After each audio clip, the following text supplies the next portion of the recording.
Hello everyone. Good time of the day or evening or night to you, wherever you currently are. Welcome to my channel. My name is Leo. Today I want to share with you my ideas about learning languages. I'm very practical dreamer. What does it have to do with language learning? Whenever I travel, to the countries of my interest, I have to deal with very practical aspects of life. I need to search and find an accommodation. I need to know where to get food from, and some other stuff I have to deal with.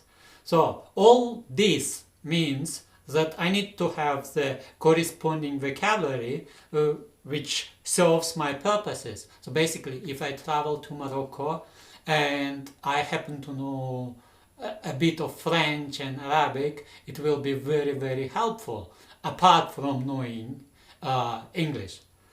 So, okay, and I like traveling to the countries of my interest, as I already said, and if it was very well planned, once I am there, I already know some kind of basic vocabulary for this particular country. So basically, and basic vocabulary for me is number 0, alphabet or alphabets in case of Japanese.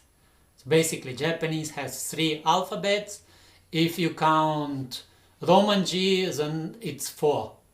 So for Chinese people, it's 4 alphabets they need to learn to be able to communicate within and outside of the country. So alphabet or alphabets is number 0. Why is it 0, not 1? Because alphabet is a basis of learning any language. And I have a principle, I have a motto which says if you can read it, you can learn it. So basically this is a phrase I live by in terms of learning languages. Number 1, personal pronouns. I, you, he, she, them, and all this needs to be learned at the first place from my point of view. Again, everything what I state in my videos is my sole purpose of view, which was sculptured or brought into form by watching some other videos, by reading some books, by having some experiences in our world, on our friendly planet. Okay, number 2, numerals. It's very important to know the numerals when you go to the country, because you have to deal, or I have to deal, or one have to deal, because one have to deal with prices. So how much does it cost? And to know how much it is going to be is very helpful. So number 3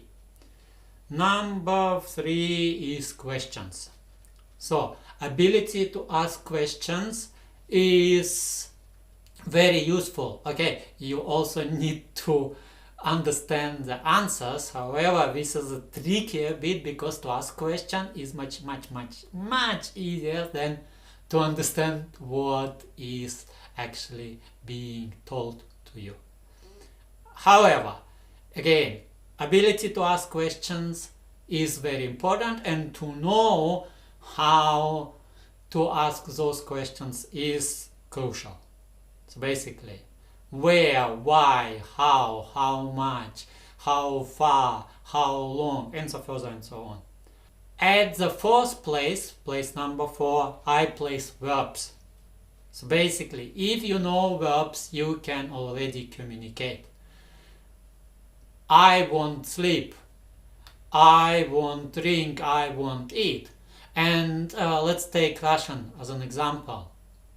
Even if you say «Я хотеть спать», «Я хотеть пить», even if you cannot conjugate the verbs properly, people who want to understand you, they will make the effort to understand you.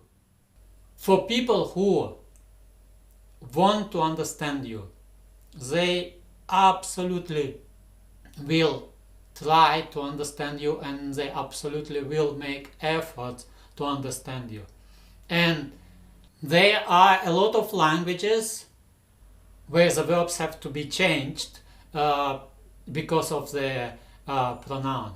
So I drink, she drinks, я пью, он пьет, она пьет, они пьют, вы пьете и так далее и тому подобное. So, and so further and so on. So, number 5, which is very useful from my point of view, again, are family relations. Because we live in a world where we rely on some other people. There are situations where we have to rely on other people. At some stages in our life, we can be absolutely independent and we can do everything by ourselves. However, I repeat myself, there are stages in our life where we have to rely on other people. And in such situations, when we have to deal with other people, it's very beneficial when we know how people are called within the family. So, sister, brother, uncle, aunt, grandmother, grandfather. If we know all that, it's very useful. And again, in some other languages, it's not that straightforward. For example, in China, there are tons of vocabulary for family relations. In Thai language, there are tons of vocabulary for family relations. In Russian language, there are tons of vocabulary for family relations. So basically, to know family relations vocabulary is beneficial from my point of view.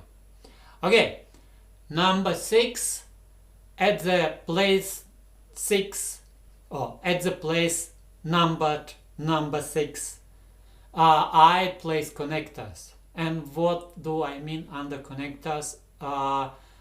Those words such as and, but, however, both, neither, nor, either, or, and so further and so on. So these connectors which help to connect sentences and make our speech more livelier, more colorful. It's not like talking only in simple short sentences, which is quite alright at the beginning of our learning languages journey.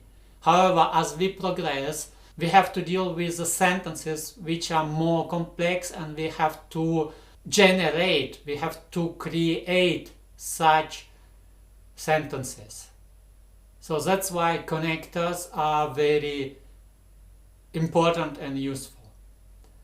And then once you build up the vocabulary in these 6 areas, you can progress to adverbs, adverbial constructions, to nouns, and to some other areas of language. So this is my framework I rely upon, and it proves to be very useful and very effective for myself. This is what I wanted to share with you today. I wish you all the best wherever you currently are.